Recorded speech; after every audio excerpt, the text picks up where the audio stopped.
semester 5 dari IKIP Siliwangi izin melakukan observasi di sekolah ini, Bu.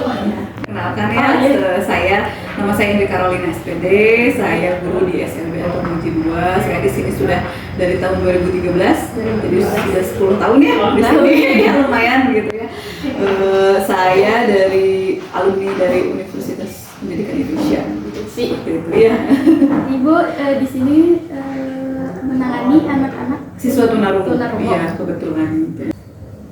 Dimulai aja, Bu. Iya. Dari mungkin pertanyaannya dari dukungan sosial dulu, mengidentifikasi masalah dari dukungan sosial. Apakah ada strategi khusus yang bisa kita terapkan untuk menunjukkan empati dan peduli pada anak berkebutuhan khusus?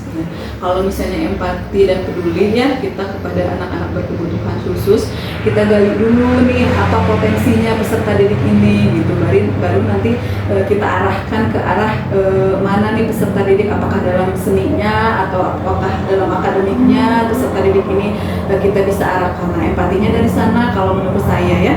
Kalau saya kebetulan kalau empati mungkin berdasarkan hati nurani saya sebagai seorang pendidik gitu ya, karena sebagai seorang pendidik itu sebagai fasilitator juga pendamping bagi mereka gitu ya. Kalau empati dan simpati itu memang harus ada dalam diri peserta didiknya, pendidiknya itu sendiri seperti itu ya kepada peserta didik itu.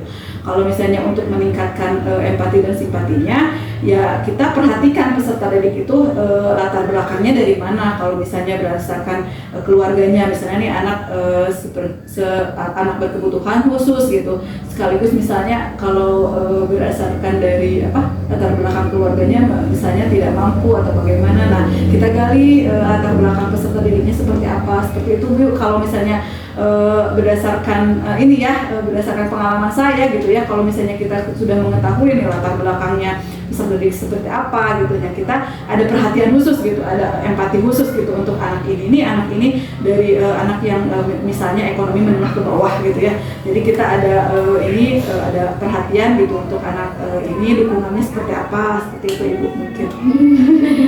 Jadi digali dulu. Iya betul harus mengenal keluarganya seperti apa, seperti itu kalau menurut saya.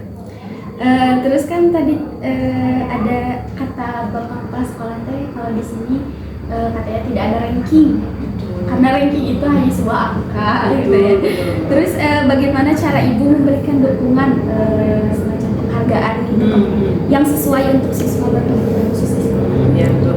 Kalau misalnya untuk reward ya, kan misalnya saya reward nih kasih ke peserta didik. Kalau tadi juga kan saya ngasih ini nih Bu, saya sertifikat ya ke peserta didik itu ya, sertifikat itu karena mereka saya ikut sertakan ke program Mastertrainer gitu. Mereka juga bisa sebetulnya kita ajak ke ke ranah IT gitu ya, tetapi dengan bimbingan dan dengan bimbingan yang khusus gitu. Kalau misalnya saya tunarungu ya bahasa isyaratnya yang kita gali gitu, mereka harus bisa dulu bahasa isyarat, baru kita komunikasikan materi kita untuk mereka seperti itu. Iya betul. Kalau untuk ini reward ya kami misalnya anak ini mampu dalam hal apa, anak ini menonjol dalam hal apa, jadi kita ikut sertakan dalam perlombaan misalnya ya. Kalau misalnya anaknya anak tunarungu itu misalnya baik dalam melukis, nah kita ikut sertakan, itu merupakan reward juga kan mungkin untuk mereka ya gitu ya, apalagi orang tuanya merasa senang kalau misalnya anaknya mewakili sekolah gitu, merasa dihargai kemampuannya ya Bu. Betul. Kalau untuk cara memberitahu dengan bijaksana kepada siswa, kalau saya gitu ya, dalam bahasa isyarat tentunya karena mereka berkomunikasinya itu dasarnya dari bahasa isyarat gitu ya, tetapi bahasa isyaratnya itu harus sinkron. Mereka bahasa isyaratnya pakai CB atau Bisindo. Ada dua kan bahasa isyarat, betul, ada CB atau Bisindo. Atau misalnya mereka baru mengenal bahasa isyarat maternal atau bahasa ibu gitu ya, bahasa isyarat yang kalau makan aja gini gitu ya, padahal isyarat makan bukan seperti itu, mamanya seperti itu ya. Nah kalau misalnya saya mengkomunikasikan kepada anak gitu, saya memakai bahasa isyarat dan ya dengan bijaknya gitu ya, dengan kalau misalnya kemarin kan pernah ada yang gini, kenapa sih anak ini ikut serta dalam lomba menari tapi anak ini enggak. Nah, kita harus memberikan pengertian kepada anak itu sendiri, baik orang tua atau anak itu sendiri gitu ya. Karena setiap anak itu berbeda kemampuannya gitu. Berbeda potensinya. Pasti ada salah satu lah yang menonjol. Nah, itu betul. Berbeda-beda. Ya, berbeda-beda. Terus kalau proses komunikasi dari siapa tadi? Arifki, ya. Dengan siswa berkebutuhan Khusus lainnya, ya betul. Betul. Kalau misalnya di kelasnya kan sama, masih sama di lingkungan siswa tunarungu, dia sudah bisa mengikuti, apalagi kalau misalnya disatukan dengan SMP SMA, sudah pada bisa, karena chemistry-nya anak tunarungu itu gini gitu ya, bagus gitu chemistry-nya. Kalau misalnya mereka udah klop sama satu orang, sama satu kelompok orang, karena mereka merasa sama gitu ya. Ini nih saya tunarungu gitu, jadi sama. Sebetulnya mereka nggak mau disebut tunarungu, maunya tuli. Nggak mau punya ketunaan itu kan tidak membuat. Jadi mereka inginnya tuli gitu. Jadi mereka sudah bisa kalau misalnya dalam satu kelompok gitu menggunakan bahasa isyarat yang sama gitu. Tapi kalau misalnya untuk berhubungan atau berkomunikasi dengan anak tunagrahita yang mereka bisa bicara, nah takutnya siswa tunagrahita malah ikut mereka menggunakan bahasa isyarat. Nah, gitu kan? Takutnya mereka sambil gini-gini kan jadi mengikuti siswa tunarungu, kan kasihan, jadi mereka nggak bisa bicara gitu. Terus kalau adaptasi sosial dari Arifki seperti apa? Kalau adaptasi sosial, alhamdulillah anaknya tuh jadi bisa menerima hal baru gitu, karena kebetulan anaknya baru masuk tahun lalu gitu ya. Alhamdulillah sih adaptasinya tuh bagus. Hanya kalau misalnya di rumahnya gitu ya, saya tuh kerja sama orang tuanya tuh susah. Dia tuh ini pakai handphonenya tuh intens, makanya sampai malam gitu tidur sampai malam gitu. Sudah saya ini arahkan anaknya, tapi masih sulit gitu. Itu yang jadi PR saya gitu ya. Masih proses ya? Nah itu masih proses, mungkin bertahap gitu ya, soalnya nggak bisa langsung gitu ya betul. Tapi kalau misalnya belajar di sekolah, ya mah bagus, ini IQ-nya bagus. Soalnya ini juga matematika juga bisa mengikuti gitu, dia mah konsentrasinya sudah bagus gitu. Bahasa isyaratnya juga dia sudah mengikuti kakak-kakaknya di atas, dia udah belajarnya cepat banget. Ya betul, IQ-nya yang bagus sih anaknya. Sayang kalau misalnya kurang dikembangkan. Ya betul. Kalau partisipasi sosial seluruh siswa, partisipasi sosial ke Arifki gitu, ke semuanya di sekolah. Oh ya, kalau misalnya partisipasi sosial memang sudah bagus ya semuanya. Tapi kalau misalnya untuk anak tunarungu gitu, mereka sulit untuk kalau misalnya anak tunagrahita kan ada ngecesnya kalau makan gitu ya. Nah mereka suka rada terganggu. Nah gitu, betul. Kalau misalnya anak tunarungu kan sedikit sensitif juga, mereka api gitu ya. Jadi rada kurang menerima kalau misalnya ada kelompok lain yang masuk gitu, kecuali kelompok tunarungunya gitu. Tapi sekarang mah udah dibaurkan lah, udah mulai membaur dalam proyek profil pelajar Pancasila, semuanya di cover gitu, semuanya pada ikutan gitu. Yang tunarungu harus bisa gabung gitu dengan anak tunagrahita harus bisa menerima tunarungu. Tapi ya itu ya yang harus titik kalau menurut saya keywordnya itu si anak tunagrahita jangan sampai mengikuti anak tunarungu bahasa isyarat. Kasihan kalau misalnya mereka jadi berbeda kan ya? Iya betul, berbeda pelayanan. Terus bagaimana interaksi Arifki antara siswa berkebutuhan khusus dengan yang lainnya? Bagus sih kalau misalnya komunikasi, interaksi sosialnya bagus gitu ya. Hanya ya itu kalau misalnya anak tunarungu itu sensitif dan chemistry-nya harus terjalin gitu sama mereka. Kalau misalnya, apalagi kata orang tuanya ya, Arifki itu kalau misalnya udah cocok sama satu guru, udah sama guru itu konsisten berarti. Betul, ada konsistennya gitu mereka. Jadi harus kalau misalnya sudah cocok pembelajaran dengan guru ini ya sama guru ini, berarti seterusnya sama ibu mungkin? Nggak gitu juga, mereka harus bisa menyesuaikan dengan guru lain. Kalau misalnya sudah SMA bukan saya sama saya lagi SMP, saya megangnya SD SMP. SD SMP. Iya, kalau misalnya SMA sudah sama pananan, mereka harus bisa menyesuaikan sendiri sebetulnya gitu ya. Ya walau bagaimanapun gitu sekolah tidak bisa mengelola ini tetap harus sama guru ini, tidak bisa seperti itu karena kan memang aturan juga misalnya dia SMA ya tidak sama saya ya sudah gitu ya, harus mengikuti aturan seperti itu. Harus dilatih mungkin ya. Ya betul, harus bisa menerima juga. Sama kemarin juga kan ada anak ya yang satu misalnya dia jago di olahraga, yang satu di menari. Nah, yang menari ini ikut lomba. Nah, yang ini harus menyadari bahwa potensinya dia bukan di ikut lomba nari gitu, tapi di olahraga. Jadi rada kurang kesadaran mungkin. Betul. Keegoisannya mungkin ya. Iya, betul.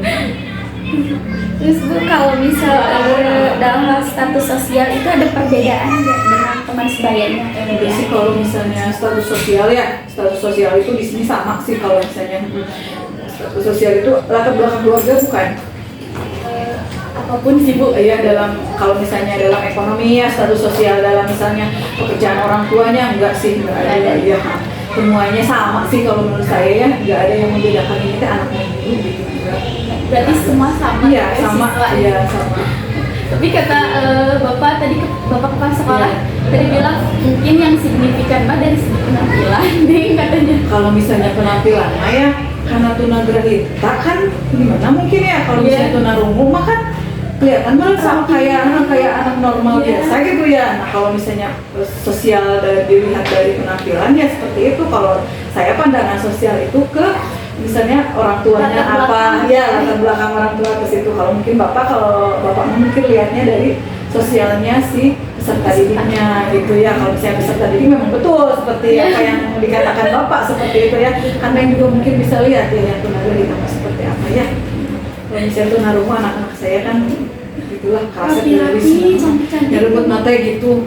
Makanya suka kadang ya ini teh gurunya apa sama gitu ya sama.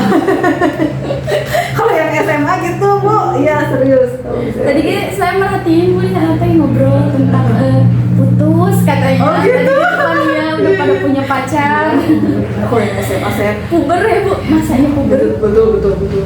Memang masa puber itu ya masa yang sulit untuk saya mengkoordinasi mereka, untuk saya mengawasi mereka gitu ya, mereka bagaimana dengan saya ketemunya tuh suka di kalau misalnya perkemahan antar sekolah kan suka langsung di provinsi nih, seprovinsi Jawa ini mah SLB mah di mana gitu seprovinsi, mereka kan ketemu di situ nomor handphone kan paling terang dari namanya karena ID nanti gitu. Berarti tentang edukasi kan? Iya. Jadi dari mulai dari mulai latar belakang rumahnya seperti apa, keluarganya seperti apa, harus sampai ke detailnya mereka pubertasnya seperti apa gitu. Sampai ya saya tuh sampai kalau misalnya ini ya, kalau misalnya menstruasi, mohon maaf ini mah ya, selalu saya tanyakan mereka tiap bulan gitu. Soalnya saya harus benar-benar intens gitu ke mereka, mereka pubertasnya seperti apa gitu, yang laki-laki pubertasnya seperti apa gitu ya ke orang tuanya. Tapi mereka menjawab. Kalau misalnya untuk yang perempuan kan mereka terbuka, kalau sama saya karena sama-sama perempuan mungkin ya, jadi mereka terbuka belum bulan ini suka tanggal berapa, kata saya tanggal sekian gitu. Jadi Bu ada catatan? Iya, kalau saya kan sampai segitunya soalnya takut gitu karena mereka udah betul ada jadi kayak ke anak sendiri gitu, makanya kata Neng empati simpati itu udah kayak ke anak sendiri gitu ya. Kalau anak kita udah masa pubertas nih kayak gimana gitu ya, suka hariwang teh protek ya Bu. Nah proteksinya kita betul. Terus apa norma sosial yang mungkin mempengaruhi hubungan Arki dengan teman sebaya? Norma sosial sih yang peraturan yang ada di masyarakat aja ya, itu yang harus kita terapkan juga gitu di sekolah. Kalau misalnya di sekolahnya norma kalau di masyarakatnya norma sosial dan peraturan sosialnya seperti itu, ya kita komunikasi dengan orang tuanya, jangan sampai anak-anak kan apa yang melanggar norma sosial yang ada di lingkungan mereka sendiri gitu ya. Ya masyarakat juga kan bagian dari apa ya, pemangku kepentingan dari sekolah gitu. Jadi kembali lagi nantinya mereka akan kembali ke masyarakat gitu. Jadi yang di sekolah itu menyesuaikan yang menjadi norma sosial di masyarakat apa gitu. Jadi ya tetap aja komunikasi dengan orang tua seperti itu. Berarti sejauh ini mungkin dari norma sosialnya Tidak ada sih ya, menurut saya kalau misalnya yang jadi masalah Arif itu tuh yang masih susah dirubah ya, kebiasaan main handphone gitu. Kalau misalnya norma sosialnya mah dan tidak berhubungan sama sosial yang melanggar norma sosial gitu ya. Sewajarnya gitu anak-anak memang mungkin zaman sekarang tuh anak saya juga kan main handphone gitu. Canggih. Iya betul. Terus bagaimana kondisi sosial ekonomi dari DAI? Kalau misalnya sosial ekonomi ya. Ibu maaf, sosial emosi. Oh iya, sosial emosi ya. Kalau misalnya ekonomi kan itu ke eksternal ya, betul. Kalau misalnya sosial emosi itu kan internal gitu ya, faktor internal.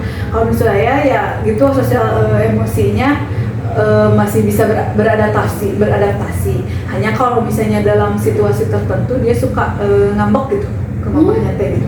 Terus kalau misalnya itu rajin sekolah, pengen sekolah, kalau misalnya sekolah libur dia tetap pengen sekolah, makanya bingung gitu. Kalau libur dia pengen sekolah, dia tuh saking rajinnya gitu kan. Kalau apalagi punya adiknya tuh di SD umum. Nah kalau SD umum misalnya libur, ya kesini juga jadinya teh ikut libur kadang. Kalau misalnya SD umum misalnya sekolah dia pengen sekolah meskipun libur gitu. Jadi apa ya, masih sewajarnya lah. Kalau misalnya anak-anak makan keinginan pengen diteduni, kalau misalnya tidak ya rada marah ngambek gitunya. Tapi masih wajar sih, nggak ada tantrum kayak gitu-gitu. Kalau misalnya tantrum ngambek biasa, kalau misalnya tantrum kayak gitu nggak ada sih. Sudah apalagi self injured gitu ya, menyakiti diri sendiri nggak ada. Jadi masih wajar lah ya ngambek. IQ-nya kan normal kalau tuh rumah. Kecuali anak-anak yang di bawah IQ-nya di bawah rata-rata, biasanya suka ada gitu tantrum sama self injured gitu. Yang terakhir mungkin Bu ya, bagaimana tentang stigma orang tua dari daerah? Kalau misalnya menurut saya ya orang tuanya alhamdulillah mendukung setiap program sekolah gitu ya. Ketika ada parenting gitu seperti yang barusan kita lakukan itu kan laporan pembelajaran selama 1 semester gitu ya. Siswanya nggak masuk karena dia lagi sakit. Nah sekarang ibunya yang mewakili, jadi kita sekalian melaporkan bagaimana perkembangan peserta didik ya selama 1 semester gitu ya. Jadi dukungan orang tua tuh betul-betul apa ya, sepenuhnya gitu kalau untuk ke Arifki. Dan kemarin juga pas saya PPG, kebetulan kemarin saya PPG ya Bu, PPG dalam jabatan gitu, anaknya Arifki dengan Iwan. Nah itu saya ikut sertakan. Ketika sekolah libur saya harus membuat video nih untuk PPL siklus berapa, siklus 3 atau siklus 2 atau siklus 1 lupa ya, atau misalnya UKIN gitu, uji kinerja PPG. Nah pas saat itu libur saya harus bikin video nih, mah mohon bantuannya gitu ke orang tua. Tapi alhamdulillah gitu ya mendukung gitu. Terus media pembelajarannya saya butuh ini nih mah, saya bilang gitu ya. Alhamdulillah orang tua juga ngasih fasilitas, ngasih fasilitas ke saya, alhamdulillah. Gitu. Mungkin sudah ya Bu, wawancaranya sudah cukup.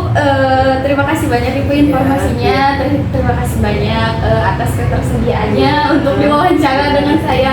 Mohon maaf juga mengganggu waktunya ya Bu. Tidak apa-apa nih, alhamdulillah ini kan sudah selesai juga kan, jadi tidak mengganggu alhamdulillah. Berarti besok libur ya Bu? Iya mungkin sudah, sudah mulai libur. Biasanya berapa minggu? Kalau misalnya mohon maaf atas segala kekurangannya, hanya demikian yang bisa saya sampaikan. Sudah cukup jelas ya, Bu. Alhamdulillah. Terima kasih banyak. Bisa membantu, mudah-mudahan bisa membantu ya Amin. kelancaran kuliah nih. Amin.